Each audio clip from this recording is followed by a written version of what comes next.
Hello there. What's going on, everybody? It's Sin and Viper. Wait, Sin and Viper. Sin and Viper. Sin and Viper. Sin and Viper unboxing for Marvel Crisis Protocol. We're going to take a look at this expansion and we will show you everything that comes in here. We'll put them together. You can see the finished models assembled. Also, if you guys are new here, be sure to click that like, subscribe, share the video, all that good stuff. Don't forget, there's always that $25 Amazon gift card giveaway that runs for about 2 weeks at a time. We're about halfway through this one right now. All you have to do is be a subscriber and leave a comment on this or one of my videos. Let me know your favorite Marvel characters. It automatically enters you to win that $25 Amazon gift card giveaway. And we're going to just show you everything that comes in this beautiful pack here and take a look at some deadly femme fatales from this particular pack. For the most part, they look pretty self-explanatory. These look like some of the more easier miniatures to assemble, which I always do appreciate. Sometimes you've got some really complex minis. Sometimes we've got some easier minis to assemble. So it looks like this is Viper right here. Pretty self-explanatory. Viper, you may have seen Viper if you saw The Wolverine. It was the second Origins movie. Yeah, she's usually green, uses some poison stuff, has a sword, and then Sin here can be seen. This is Red Skull's daughter, and I believe she's also one of the has leadership ability. So that's gonna be pretty cool. We got some cards to take a look at. We got some cardboard. We got some special tokens here. Oh, look at that! Somebody's throwing a bomb. Somebody is throwing a bomb. Let's take a look at their unit cards and the other cards that come with this pack. All right, so first up is Viper. She is going to be fast with the long-range movement. She's got 5 health, 2 height, and 3 cost. She's 3s all across for defense. She's got a poison blade, 5 dice attack that has poison. She's got the Assassin's Pistol, which is a smaller resource generator, but also has stun. And then she has the Viper Stance, 3 power ability that has which one you get a little bit of teleportation, and you also have the Venom, which gives you slow and stun if you get the wild.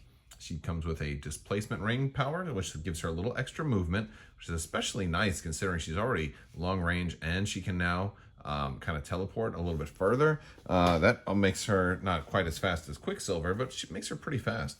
Also has the Coiled Serpent. When this character is targeted by an attack within 2, she can use this. Instead of rolling dice to their defense, she's going to roll 5 dice. And then if she suffers no damage, the attacker suffers 2. We've seen stuff like this before. And of course, she has stealth. We're going to flip her over, and she still has 5 health. Everything there is the same. It looks that way. And there we go.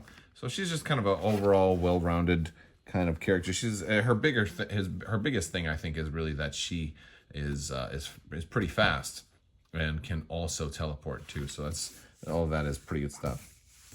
Then we have Sin. Sin is particularly interesting because she's another Cabal leader. She's got a Cabal leadership ability. So just like father, like daughter, right? She's got also cost 3. She's only got 4 health though, so she can die pretty quickly. Medium speed, 2 height, 3, 3, and 4 for her mystic defense. She's got the automatic pistol, which is her basic, our smaller resource generator, but it's her free attack. It has the chance to attack again. Well, it's 100% chance because you just get to do it twice. So that makes, kind of makes it, you're going to get like at least 2 power from it, which is pretty good. And then she's got Make It Personal, which costs 4, and it has Insult to Injury. Let's do this attack again, but it's going to also be a mystical attack the second time. So I like that. But you have to have the wild and the bang on there. 6 dice for that attack. She's got the Cabal Red Mayhem affiliation ability. And this one is going to deal with victory points. After you score victory points, you're going to roll a die for each objective token contested. And if it's one of those results, you're going to push enemy characters away. And then you're going to roll a die for everybody holding an asset within 2 of an allied character. If it's one of those results, the enemy character drops an asset token of your choice. That's a pretty big deal. We've got Hit and Run, which is awesome. Being able to do, basically an extra action for 2 points is great. We've got Partners in Crime. She's going to help Crossbones out a pretty good amount here, and he can kind of go right after her. She's Heir to the Wicked. If she's damaged by an enemy or allied effect, if the effect is resolved, if it's not dazed, it gains 1. So so that's pretty cool. So and then Stealth. Characters must be within 3 of her to target her with attacks. Here is the backside of Sin.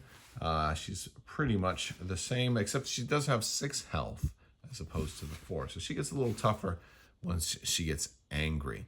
We do have 2 other cards here too. We've got another card that's also going to help Crossbones. This one is actually pretty cool. It's a nice long-ranged attack. Range 5, 6 attack dice. They can spend 1 to play this, Crossbone or Sin. And of course they can make that attack as above. They're going to gain, it's also a resource generator or power generator. After it's resolved, the target character and enemy characters within 2 of it gain the Incinerate special condition. So it's going to, set them on fire a little bit. But it can't really be modified in any special ways outside of just the normal, exploding dice. So you can't play like 1-2 punch on that or something like that.